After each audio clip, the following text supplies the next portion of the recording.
un tema cotidiano, un tema que nos afecta a todos, un tema de los que quizás todos o la mayoría hemos sido parte. Se trata de la informalidad. Hoy quiero hablar sobre este tema porque vivimos en un mundo informal, un mundo sin compromiso, y yo he estado haciendo una observación profunda de esto, porque veo que esto se repite en todos los ámbitos. Si es en una reunión, hay informalidad. Si es un compromiso con una persona para encontrarse, existe la informalidad. En un trabajo existe la informalidad. En todos los ámbitos vemos que esta situación se repite, ¿sí o no? ¿Qué les parece a ustedes? Bueno, esto se llama informalidad social, ¿no? Y esto existe en los compromisos, en los trabajos y en cualquier ámbito social. Esto es un fenómeno totalmente real. Los estudiosos de todo lo que es las costumbres y las culturas humanas dicen que esto se llama cultura policrónica.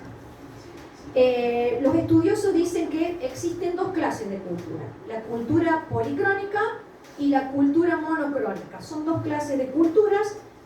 La cultura monocrónica son las que aplican algunos países que están más pendientes de este tema de la formalidad, ¿no? Por ejemplo, Estados Unidos, Alemania, Japón. Para ellos el tiempo es algo sumamente sagrado, es un recurso que se gasta. La puntualidad, el compromiso, la agenda son irrevocables, ¿sí? Y los países de las culturas policrónicas, como por ejemplo Latinoamérica, Medio Oriente, el tiempo es como más fluido, ¿no? Las relaciones con las personas están por encima de los horarios. Si un argentino se cruza con un amigo para conversar, seguro que va a llegar tarde a donde tenía que ir a su cita, porque la prioridad fue quedarse charlando con esa persona. Esto pasa, ¿sí? Y esto va afectando a muchas situaciones. La confianza institucional. ¿Me escuchan todos ahí? No, se cortó. Se cortó. Bueno, no importa. ¿Me escuchan ahí? Sí. ¿Estoy bien ahí? Bueno. La confianza institucional, les decía, en Latinoamérica resulta que las leyes, la confianza en las leyes es muy baja, porque la gente no cumple no porque no es la norma, sino porque te conozco y me caes bien. En el ámbito laboral también afecta la informalidad. Gracias, Benja.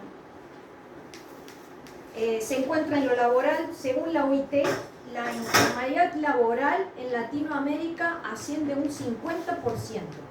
Estas son estadísticas. La OIT es la Organización Internacional del Trabajo, que es la entidad que mide, estamos ahí, muy fuerte estoy, que mide el porcentaje de formalidad e informalidad de los trabajos, es decir, las llegadas tardes, qué compromiso tiene con ese trabajo, etc. Y bueno, en Argentina obviamente que este es un comportamiento típico, ¿no? Pasa esto, ¿sí? Si hay alguna relación, una reunión social, se confirma a último momento o se reconfirma el mismo día, pasa esto, ¿no? Si hay un grupo para una determinada actividad, la gente se anota por entusiasmo, pero después la convocatoria es baja porque la gente no tiene un compromiso fuerte con eso, ¿sí? La palabra que se da tiene un valor emocional pero no contractual, es decir, no tiene un compromiso esa palabra que se da, es de acuerdo a cómo esté ese día, ¿no? Te aviso, es lo más formal. Bueno, si puedo voy, si no me surge otra cosa voy, si no, veo. Tenemos esas palabras, ¿no? Son familiares estas palabras. Pero esto no significa que no haya gente responsable, ¿no? Estamos hablando en mucha gente y en muchos ámbitos que sucede, pero estamos diciendo que el sistema tolera y hasta espera que las cosas cambien, porque pasa así, ¿no? Y esto no es falta de educación, sino que es como una especie de estrategia de adaptación. Vivimos en un lugar donde todo cambia, ¿no? Cambia el trabajo, el dólar, el transporte, ¿sí? ¿Pasa o no? De hecho, hemos tenido un paro de transporte el jueves, así que el mismo ámbito en el que nos movemos nos lleva a todo esto porque no sabemos qué va a pasar mañana. También pasa esto en los ámbitos profesionales, ¿no? Cuando se quiere coordinar un grupo, la falta de compromiso es moneda corriente. Esto sucede también, ¿no? La informalidad es una forma de resiliencia, me adapto al cambio. Pero una cosa es la explicación y otra cosa muy distinta es la justificación. La falta de compromiso tiene un costo, y un costo bastante elevado. Hay como una especie de impuesto, por decirlo así, que se paga por esta falta de compromiso. Y bueno, ¿cómo se paga con la informalidad?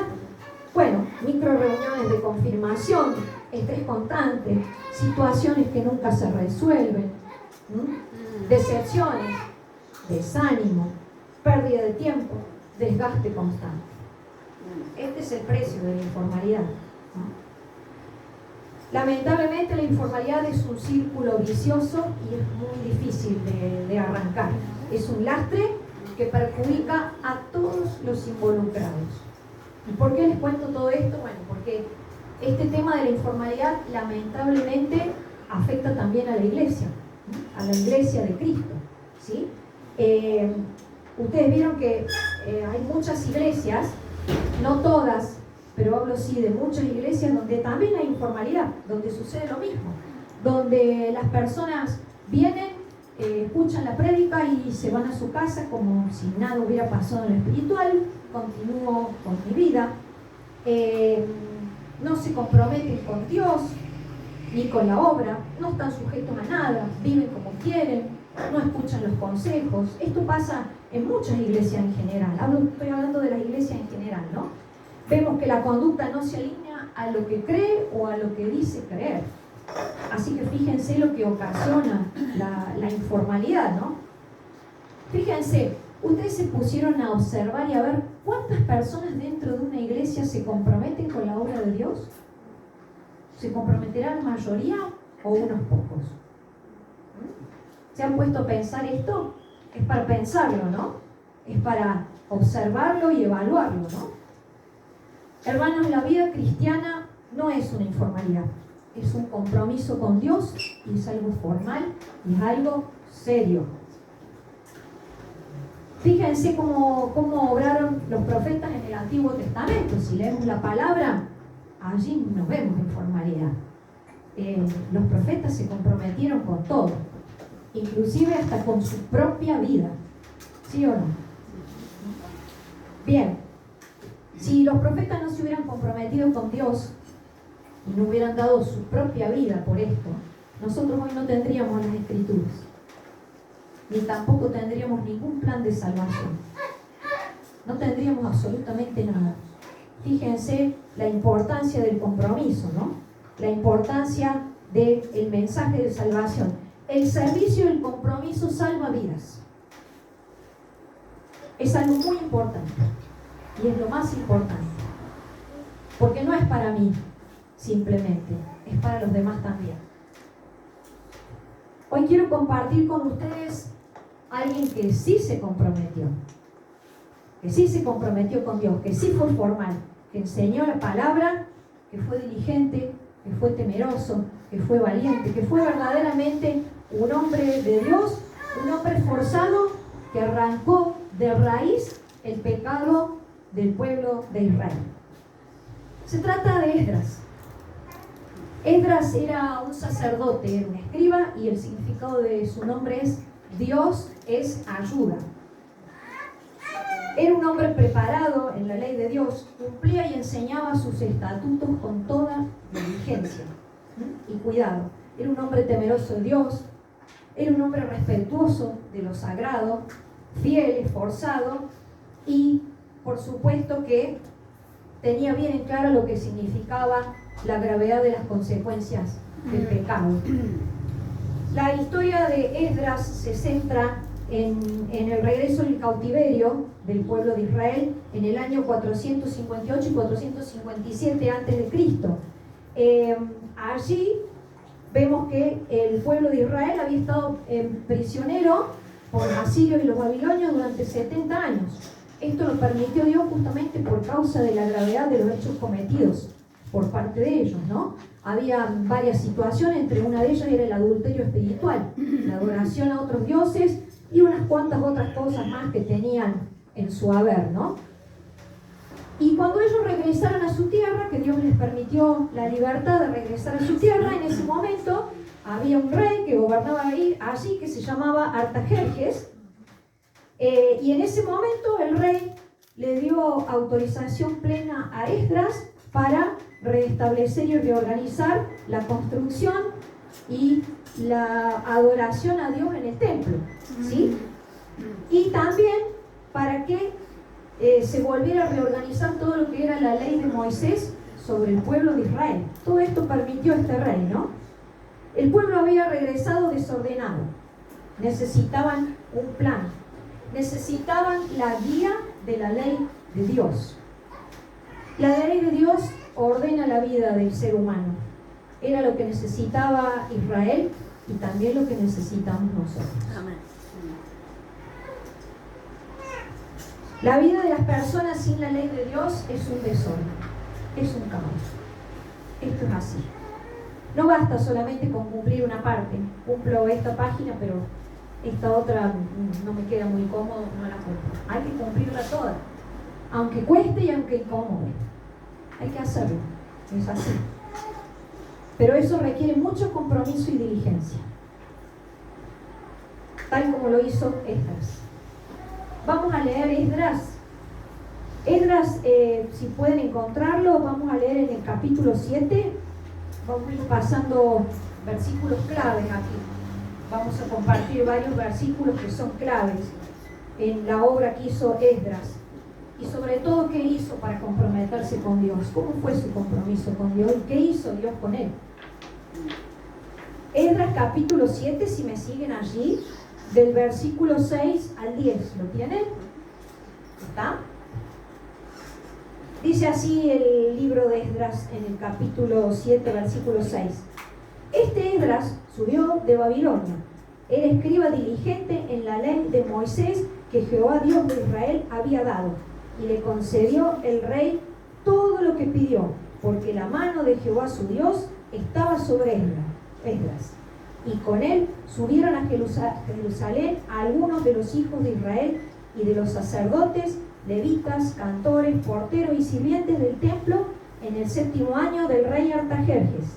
Y llegó a Jerusalén en el mes 5 del año 7 del rey, porque el día 1 del primer mes fue el principio de la partida de Babilonia, y el 1 del mes 5 llegó a Jerusalén, estando con él la buena mano de Dios, porque Esdras había preparado su corazón para inquirir la ley de Jehová, para cumplirla, para enseñarla en Israel y para enseñar sus estatutos y decretos. Fíjense que Esdras era un hombre de devoción, de disciplina. Esto permitió que que se convierta en maestro y sacerdote de Israel, allí en Jerusalén. Y su papel fue crucial para la restauración de la nación. Todo lo que él hizo era importantísimo para que Israel volviera a su nación, a su raíz, a su tierra, en orden. Esta nación había estado como esclava por causa del pecado, estaba desordenada, estaba confundida, estaba sin compromiso con Dios justamente, y era una nación que necesitaba la ley y el orden de Dios. Y esto también es lo que nosotros necesitamos. No se trataba de la habilidad y la sagacidad de Esdras, se trataba de lo más importante, lo que dice al final del versículo 6. La mano de Jehová su Dios estaba con Esdras. ¿Y qué significa esto de que Dios estaba con Esdras? Bueno, significa que Dios ordenaba y dirigía todo lo que Esdras hacía, ¿sí? Sus acciones. Dios guiaba absolutamente todo lo que él hacía. ¿Pero por qué? Porque había un corazón dispuesto de parte de Esdras. Había sujeción a Dios, había temor de Dios, y había una voluntad y una predisposición, un deseo de decir: sí, Señor, haz conmigo lo que vos quieras. Por eso Dios estaba con él. Esdras tomó en serio a Dios. Tomó su obra y servicio en serio. Entendió que las cosas de Dios son lo más importante. Fíjense aquí, hay 3 palabras importantes en el versículo 10. 3 palabras claves de algo que hizo Esdras: inquirir, cumplir y enseñar. ¿Y qué significa inquirir?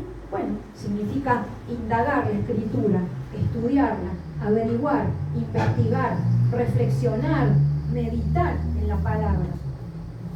Después la cumplió, y una vez que la cumplió, la pudo enseñar.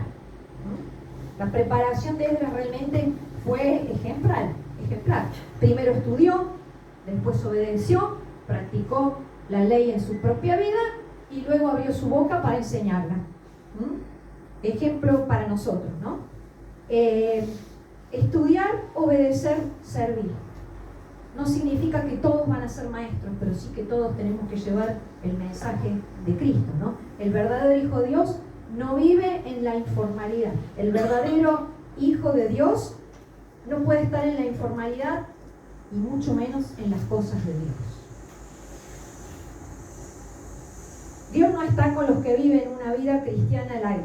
Dios no está con los informales. Dios está con los que se comprometen y le aman de verdad, como lo hizo Esdras. Esdras era un hombre de testimonio, un ejemplo en todos los aspectos. Fíjense allí en el versículo 11 y 12 el reconocimiento del rey Artajerjes. Dice así, si me acompañan ahí mismo en el capítulo 7, en el 11 y el 12, dice: esta es la copia de la carta que dio el rey Artajerjes al sacerdote Esdras, escriba versado en los mandamientos de Jehová y en sus estatutos a Israel. Artajerjes, rey de reyes, a Esdras, sacerdote y escriba erudito en la ley del Dios del cielo. Hasta el rey Artajerjes reconoció y autorizó a Esdras para que él llevara todo lo que necesitaba al templo, todos los objetos sagrados a la casa de Dios, y también le dio permiso para designar jueces y gobernantes, ¿sí? ¿Para qué? Para que hagan cumplir la ley de Dios, ¿sí? Para que el pueblo de Israel cumpla la ley de Dios, y si no la cumplieran, inclusive iban a tener multas, prisión y hasta muerte.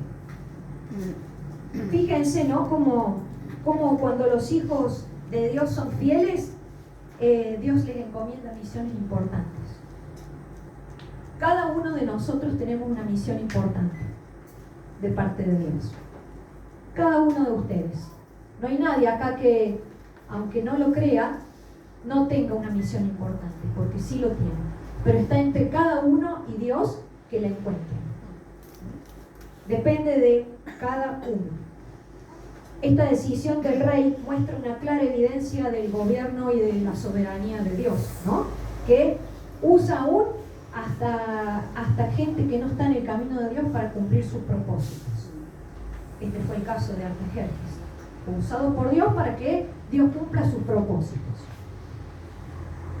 Cuando Esdras comenzó a reinar allí en Israel, surgió una grave situación allí en el medio del pueblo de Israel. Resultó que los príncipes y los gobernantes que él había designado descubrieron el pecado en el que estaba el pueblo de Israel, que tenían un temita ahí no solucionado, bastante serio. Vamos a ir allí en el capítulo 9. Ahí en el capítulo 9 de Esdras tenemos varios versículos que hablan sobre esto. Yo se los voy a ir nombrando por amor al tiempo, no los vamos a leer todos, vamos a leer puntuales para que entendamos qué fue lo que había pasado. En el 1, del 1 al 3 dice: acabadas estas cosas, los príncipes vinieron a mí diciendo: el pueblo de Israel y los sacerdotes y levitas no se han separado de los pueblos de las tierras, de los cananeos, heteos, fereceos, jebuseos, amonitas, moabitas, egipcios, amorreos, y hacen conforme a sus abominaciones, porque han tomado de las hijas de ellos para sí y para sus hijos, y el linaje santo ha sido mezclado con los pueblos de las tierras, y la mano de los príncipes y los gobernantes ha sido la primera en cometer este pecado. Cuando oí esto, rasgué mi vestido, dice Esdras, y mi manto, y arranqué el pelo de mi cabeza y de mi barba, y me senté angustiado en extremo. Dice después, en el versículo 15, al final dice: oh Jehová, Dios de Israel, tú eres justo, puesto que hemos quedado un remanente que ha escapado, como en este día. Henos aquí delante de ti en nuestros delitos, porque no es posible estar en tu presencia a causa de esto. Fíjense la aflicción de Esdras.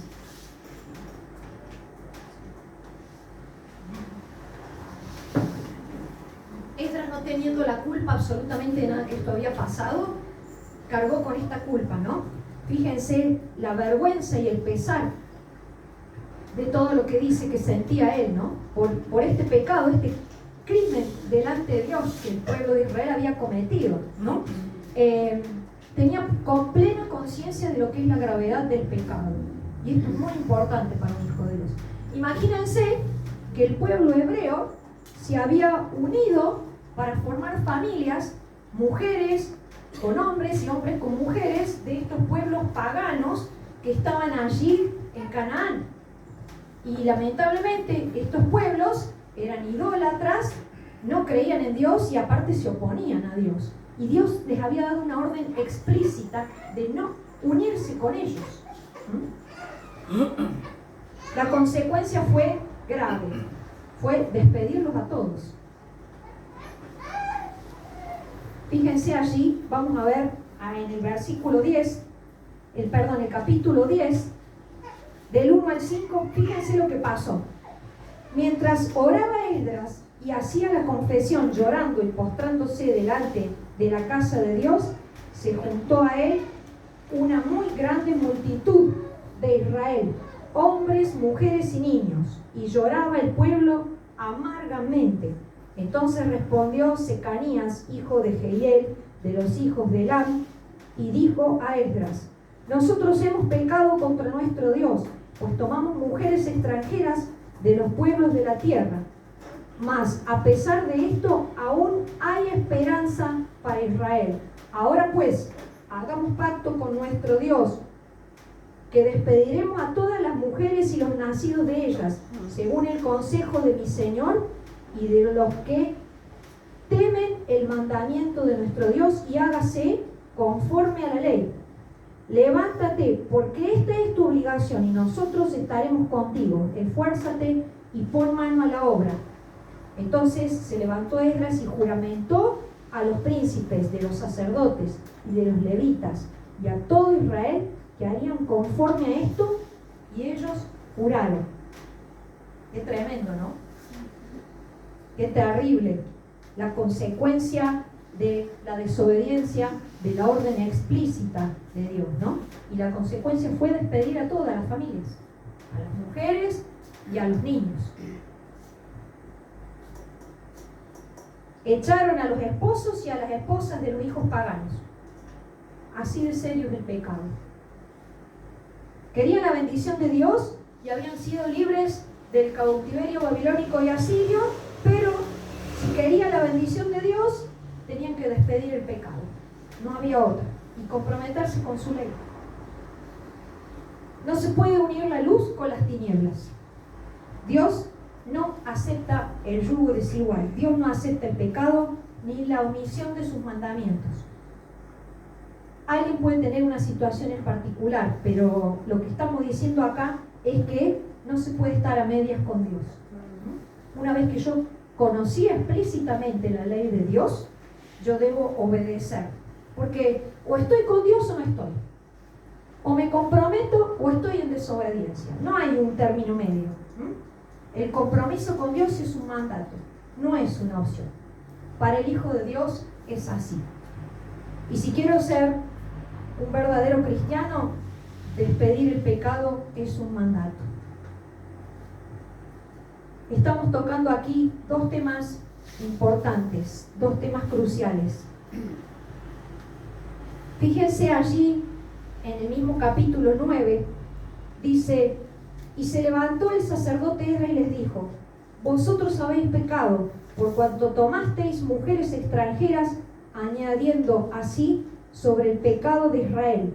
Ahora pues, dad gloria a Jehová, Dios de vuestros padres, y haced su voluntad, y apartaos de los pueblos de las tierras y de las mujeres extranjeras.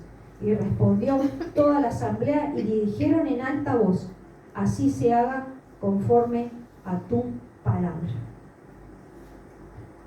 Esta es la forma de lo que hace el que quiere realmente comprometerse con Dios, el que quiere realmente obedecer. Tuvieron que resignar algo que iba a ser terrible, pero lo hicieron porque primero estaba Dios. Y Esdras fue usado para esto.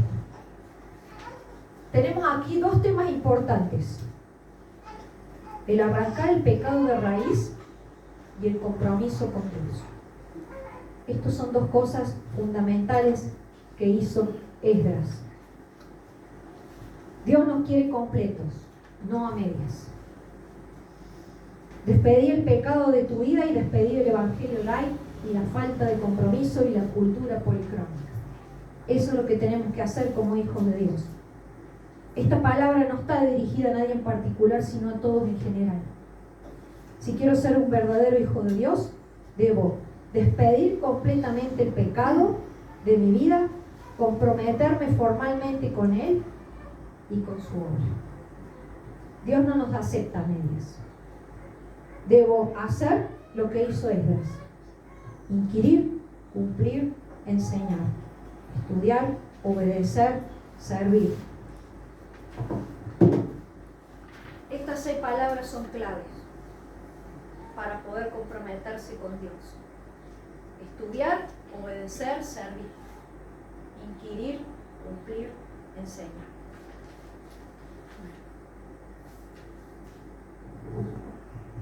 Quiero concluir, hermanos, diciéndoles que vivir en piedad y vivir una verdadera vida como cristiano no es pertenecer a una religión. Es ser consecuentes con lo que creemos. Es ser consecuentes con la palabra de Dios, con sus mandamientos. El verdadero hijo de Dios vive en santidad, separado y apartado del mundo y consagrado para Dios. Pero ¿saben una cosa? Que hay una razón aún más importante de por qué yo debo comprometerme con Dios.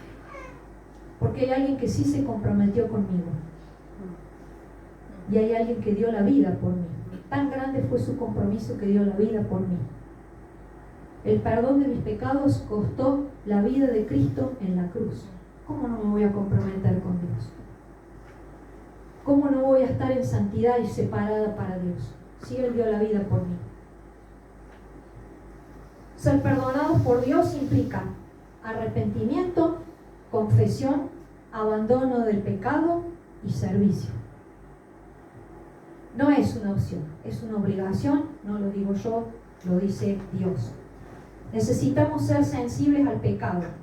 Este tiene que molestarnos y traernos remordimiento y dolor. Y enfrentarlo. Hay que enfrentarlo. Hay que enfrentarlo porque si no, de lo contrario, no va a haber arrepentimiento. El arrepentimiento es un cambio de dirección opuesta. Si yo iba para el norte, voy para el sur. Es así. Es un cambio drástico. Esto se logra en el Señor y se logra con compromiso. Se logra arrancando el pecado de raíz. Hermanos, esta palabra es un llamado a la reflexión para todos. Es una invitación para sumarse a la obra de Dios, al servicio a Dios, y para vivir una vida de piedad, tal como Dios así lo quiere. Que esta palabra les haya sido de bendición y que Dios los bendiga en esta mañana y siempre.